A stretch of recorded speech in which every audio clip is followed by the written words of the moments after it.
Good morning. This is Jerry Brown, and we're back for lesson 2 in the area of data design, data modeling. In the previous lesson, we introduced the notion of a data point, and we talked about how those are used to determine the application size, a number of other things. But we also said the data point is foundational to data model design, which we're going to get a little bit closer to today, not completely. We're not going to get into normalizing data or building tree views and stuff like that. We're gonna get a little conceptual today and introduce a number of topics that may be new to some of you. And actually, some of you listening to this, watching this, might be very familiar with these concepts. If you are very familiar, I just want to say that I am going to try and simplify this. In fact, this lesson comes with a homework assignment, which means that if this topic is of interest to you, you should spend some time researching the different areas that I bring up, because I'm going to get into an area that is very broad, has a lot to do with designing data, understanding how data relates to the real world. And if you're not familiar with these concepts, then you're pretty much going to want to go and study these before we go into it any further. So again, I'm going to try and keep this to be a short lesson. So in doing so, I'm not going to drill into things. I call this an introduction because we will come back to these concepts as we go along. But I would just want to introduce them so you can start getting familiar with them if you're not already familiar, and just kind of broaden your mind. When we talk about data modeling, most people think of databases. They think of tables with rows and columns, or if they're used to tree view type data documents, then you might think of a hierarchy of parent-child relationships that can be expressed in a tree view. And so that's for where we're going, that's kind of a fairly limited look at how information exists in the real world. And so we kind of want to broaden that out. So when we think of data architecturally, it's in a much broader notion than just databases or tree views, things like that. Okay. So to start with, I need to introduce a term, if you're not already familiar with it, and that term is ontology. So ontology is an area of study for understanding conceptually how elements naturally exist and how they relate to other elements, what their properties of. Properties we're not going to get into too much today. That's kind of where the data points come into, the different properties of an entity or an element. Today we're going to focus on relationships. So the taxonomy is one type of ontology. There's a number of other ways of expressing relationships. In fact, there's a very free-form way we're going to talk about in just a second. But this is an area of study. You can Google this. You can get into this. Maybe you've already been introduced to the concept, but it just is how are things organized in their kind of real world, natural world. And these are not just physical things like cars and people and stuff like that, even orders and order items, typical type of stuff. But conceptually, it may just be relationships that are not physical relationships, and even entities are not physical entities. So ontology is not necessarily a computer science discipline. A lot of computer science refers to it, but it's more philosophical, I guess you'd say, than dedicated to mathematics or computer science or anything like that. So anyways, ontology is just this study of how are things organized. And one of the concepts of ontology is the notion of relations, the idea that elements are related to each other. So again, in trivial data design, the relation that's understood is this parent-child relationship. If you're a computer programmer and you've been through college or just around, you get this object-oriented design, which is a hierarchical view. And a hierarchical view is actually a form of generalization. Oops, not that one, sorry. It's a form of generalization, but it's only one type of generalization, inheritance. There's another number of other generalization. So each of these categories, I want to point, these are categories. These are not the different type of relations themselves. These are categories of relations. So if you study the patterns, there's a number of abstraction relations. There's a number of aggregation, composition, association. There's a number of dependency relation, generalization, like for example, like inheritance is one of those. Instantiation, realization, usage. So we're going to get into these, but the point is that I want to expand your mind that you study these, and so that when you look at data, you see data as multi-dimensional, especially when we start talking about the relationships between data, is that it is multi-dimensional.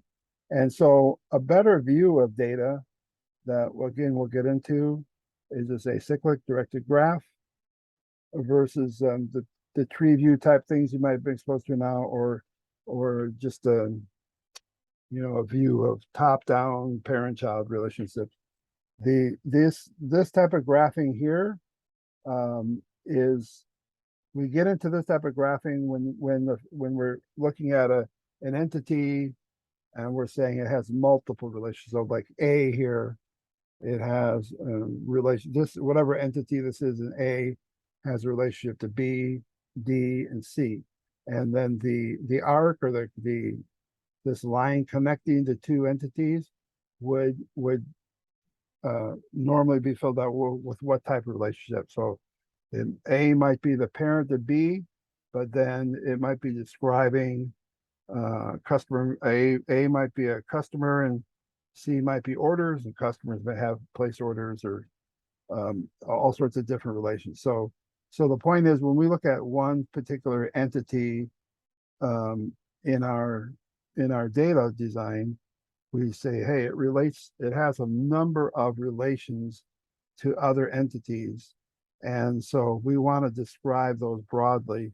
And when it comes to graphing, this is kind of a better way to graph data, if you will, when we're concerned about these relationships.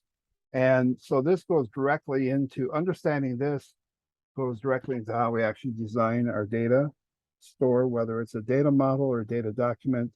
Having graphed this out and thought about it in this way, understanding the relations between your different entities, and broadly speaking, this is like the whole world, right?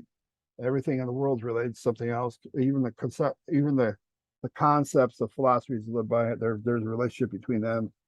But when we talk about doing data design, we're talking about just the ones that we intend to model for our software application. So what are those things? And doing this is revelatory on how to organize your data, what kind of tables you might need, what kind of relationships you might want to express, which are many to many, which are one to many. A lot of that comes out of doing this analysis right here, okay? So again, I'm just kind of whetting the appetite. There's a good article right here that you can check this out that has some good beginning information. And but I want to draw your attention here to show representing these vertices or nodes on our graph as entities, and then the arcs of the lines as relationships, and the direction. It's the direction, whether it's bidirectional, whether the direction comes from one node to the other or from the other node to the one. These are all important things to observe.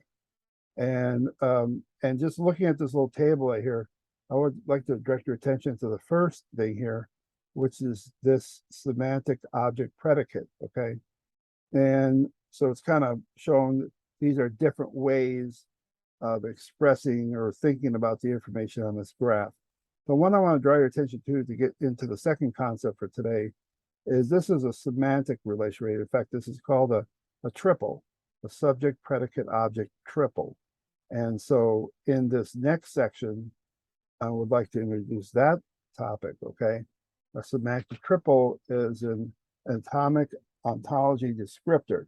So it describes one single relationship between two entities, and it is in the form of the subject predicate object expression, which is modeled right here.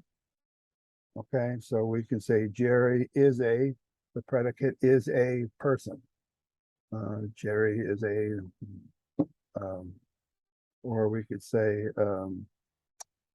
I don't know, the IRS is an organization. Okay. So as you can see here on the left, there's a number of these that have been graphed, and you may not have thought of data this way, but it is when we get into looking at these relationships, and some of them are domain specific, but the examples given here is an employee manages a team, a customer places orders, an employee reports to a department, a student enrolls in classes. Okay. So so this expression right here is in this subject predicate object expression, also known as the semantic triple. And so as it's pointed out here, is we're getting into a very broad area in software architecture. The stuff we're talking about today relates not only to designing data, but it also is how you lay out your system. What is a module in your system? What is a class? And how are these things organized? So this is the idea of ontologies and expressing them through semantic ontology or the semantic triple has very broad application to designing the entire software application. And